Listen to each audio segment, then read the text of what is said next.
महंगाई पर तृणमूल कांग्रेस की महाभारत टाई टाई फिस होती हुई दिखाई दे रही है। कोलकाता से लाल लश्कर लेकर दिल्ली आए सांसदों को प्रधानमंत्री मनमोहन सिंह ने खरी खरी सुनाई और एक तरह से बैरंग वापस लौटा दिया।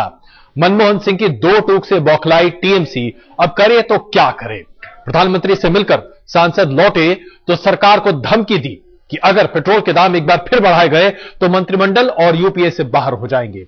लेकिन सवाल यहां पर यह खड़ा होता है कि जब पहले ही टीएमसी ये कह रही थी कि अब सरकार को वापस लेने होंगे पेट्रोल की बढ़ी हुई कीमतों के दाम, और अगर ऐसा नहीं होता तो समर्थन वापसी पर होगा विचार, तो कहां गई ये धमकी?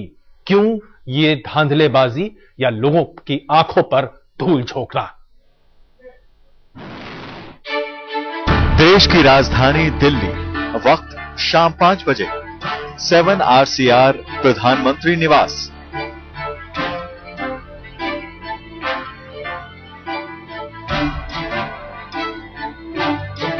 तृणमूल कांग्रेस के सांसदों की महंगाई के मुद्दे पर प्रधानमंत्री से मुलाकात।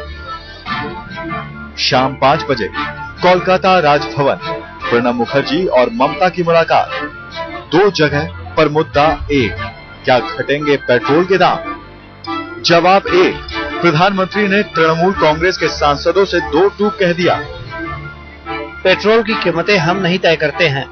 अंतर्राष्ट्रीय दामों से तय होने वाली कीमतों पर हमारा जोर नहीं है। आपको पेट्रोल सस्ता करना है तो राज्य में वैट घटाइए। मैं इस चीज की भी गारंटी नहीं दे सकता कि डीजल के दाम नहीं बढ़ेंगे। हमारी जिम्मेदारी है कि हम ऐसे कदम न उठाएं कि देश 1991 से पहले की बदतर अर्थव्यवस्था में पहुंच जाए। देश की दशा ठीक रखने के लिए हमें कठोर फैसले लेने ही होंगे। हमें सामाजिक क्षेत्र के लिए पैसे की जरूरत है। हमें अपनी आने वाली पीढ़ियों का भी ख्याल रखना ही होगा। लिहाजा देश में निवेश लायक माहौल बनाएं। याद रखिए कि राजनेताओं का काम जनता को शिक्षित करना भी होता है। That price rise of domestic gas, diesel and kerosene oil are going to be hiked in this month of November. We also oppose that any such type of decision will be totally opposed by us. तमाम उम्मीदें लेकर PM से roll back का आश्वासन लेने पहुंचे तृणमूल सांसद इससे भन्ना गए और 45 मिनट की मुलाकात कर बाहर आए तो सरकार को फिर धमकी दी। We have categorically said to him that if such decisions are again announced, so we will have to think again that whether or what will be our stand, and we will not take it very easily. कुछ ऐसी ही बात ममता बनर्जी ने राजभवन में प्रणब मुखर्जी से मुलाकात के बाद कही। हालांकि अपनी बात सार्वजनिक तौर पर उन्होंने सबके सामने नहीं रखी। আমি আপনাদের বলি এখানকার মিটিংটা জাস্ট একটা রুটিন মিটিং, নাথিং এলস। এটা হচ্ছে মাননীয় রাজ্যপাল মহাশয় চা খেতে ডেকেছিলেন। প্রণব দাস আমাকে রাজ্যের আর্থিক অবস্থা নিয়ে, যেটা আমরা আগেও 4-5 বার আলোচনা করেছি, আজকেও সেই আলোচনা করলাম দিস মাস। इधर दिल्ली में तृणमूल के सांसदों ने पीएम से मुलाकात में साफ किया कि जनता से जुड़े फैसले लेने से पहले गठबंधन के साथियों के बीच तालमेल बढ़ाने की जरूरत है। Lack of coordination prevailing among the allied parties of the UPA2, which also Prime Minister agreed that it is to be regularized and it is to be improved.